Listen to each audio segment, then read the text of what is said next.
नमस्ते, जय श्री कृष्ण। तो फ्रेंड्स, आज है आंवला एकादशी और आंवला एकादशी की व्रत कथा हम स्टार्ट करते हैं।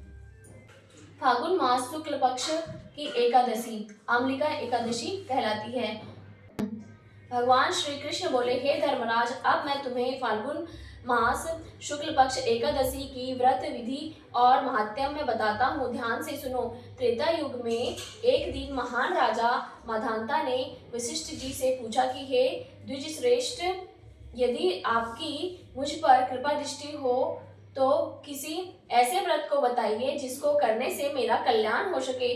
महर्षि वशिष्ठ बोले, हे राजन, मैं तुम्हें सब व्रतों में से उत्तम और अंत में मोक्ष देने वाला आमलिका एकादशी व्रत का वर्णन करता हूँ।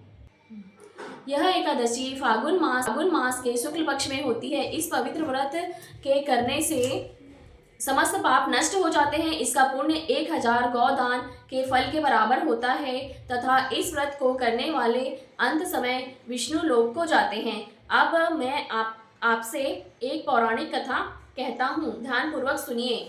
कथा, एक वैदेशिक नाम के नगर में ब्राह्मण, क्षत्रिय, वैश्य और शूद्र चारों वर्ण आनंद सहित रहते थे। उस नगर में सदैव देव ध्वनि गूंजा करती थी तथा वहां दुराचारी तथा नास्तिक कोई नहीं था। उस नगर में चैत्ररथ नाम का चंद्रवंशी राजा राज्य करता था।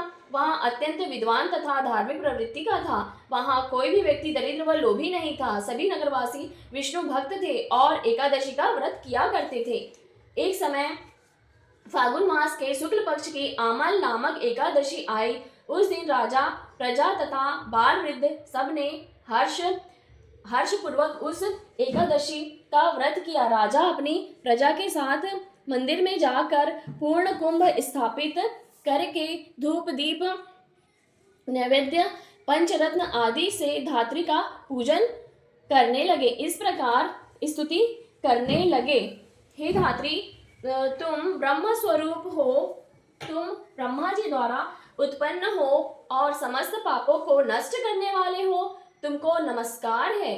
अब तुम अर्ध स्वीकार करो। तुम श्री रामचंद्र जी द्वारा सम्मानित हो। मैं आपको प्रार्थना करता हूँ, अतः आप मेरे समस्त पापों को हरण करें। मैं मंदिर में सबने रात्रि को जागरण किया। उस रात के समय वहां एक बहेलिया आया जो अत्यंत पापी और दुराचारी था। भूख और प्यास से अत्यंत व्याकुल वह बहेलिया इस जागरण को देखने के लिए मंदिर के एक कोने में बैठ गया और विष्णु भगवान तथा एकादशी महात्म्य की कथा सुनने लगा। इस प्रकार अन्य मनुष्यों की भांति उसने भी सारी रात जाग कर बिता दी। प्रातः काल होते ही सब लोग अपने अपने घर चले गए तो बहेलिया भी अपने घर चला गया। कुछ समय बीतने के पश्चात उस बहेलिया की मृत्यु हो गई, मगर उस आमलकी एकादशी तथा व्रत जागरण के कारण उसने राजा विदुरथ के घर जन्म लिया और उसका नाम वशुरथ रखा गया। युवा होने पर वह चतुर रंगिणी सेना के सहित धन धान्य से युक्त होकर 10,000 ग्रामों का पालन करने लगा। वह तेज में सूर्य के, कांति में चंद्रमा के और वीरता में भगवान विष्णु के और क्षमा में पृथ्वी के समान वह अत्यंत धार्मिक, सत्यवादी, कर्मवीर एवं विष्णु भक्त था। एक दिन वह शिकार खेलने के लिए गया। देव योग से वह मार्ग भूल गया और उसी वन में एक वृक्ष के नीचे सो गया। थोड़ी देर बाद पहाड़ी म्लेच्छ वहां पर आ गया और राजा को अकेला देख मारो मारो शब्द कहते हुए राजा पर टूट पड़े। वह म्लेच्छ कहने लगे, इस दुष्ट राजा ने हमारे माता पिता, पुत्र पौत्र आदि अनेक संबंधियों को मारा है, अतः इसको मारना अवश्य चाहिए। ऐसे कहकर वे म्लेच्छ उस राजा पर अनेक प्रकार के अस्त्र शस्त्र से प्रहार करने लगे। वे सब अस्त्र शस्त्र राजा के शरीर पर गिरते ही नष्ट हो जाते थे। उनका वार पुष्प के समान प्रतीत होता था।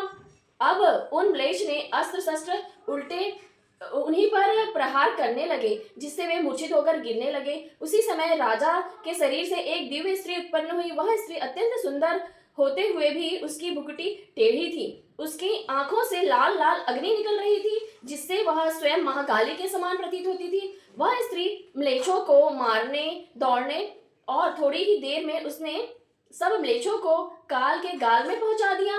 जब राजा सोकर उठा तो म्लेच्छों को मारा हुआ देखकर सोचने लगा, इन शत्रुओं को किसने मारा है?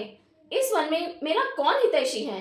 राजा ऐसा विचार कर ही रहा था कि आकाशवाणी हुई, हे राजा, इस संसार में विष्णु भगवान के अतिरिक्त कौन तेरी रक्षा कर सकता है? इस आकाशवाणी को सुनकर राजा अपने राज्य में आ गया और सुखपूर्वक राज्य करने लगा। महर्षि वशिष्ठ बोले, हे राजन, यह आम्लकी एकादशी के व्रत का प्रभाव था, जो इस मनुष्य ने एकादशी, जो भी इस आम्लकी एकादशी का व्रत करते हैं उसके प्रत्येक कार्य सफल होते हैं और अंत में विष्णु लोक को जाते हैं। बोलिए श्री भगवान जगन्नाथ महाराज की जय हो। भगवान श्री लक्ष्मी नारायण की जय हो।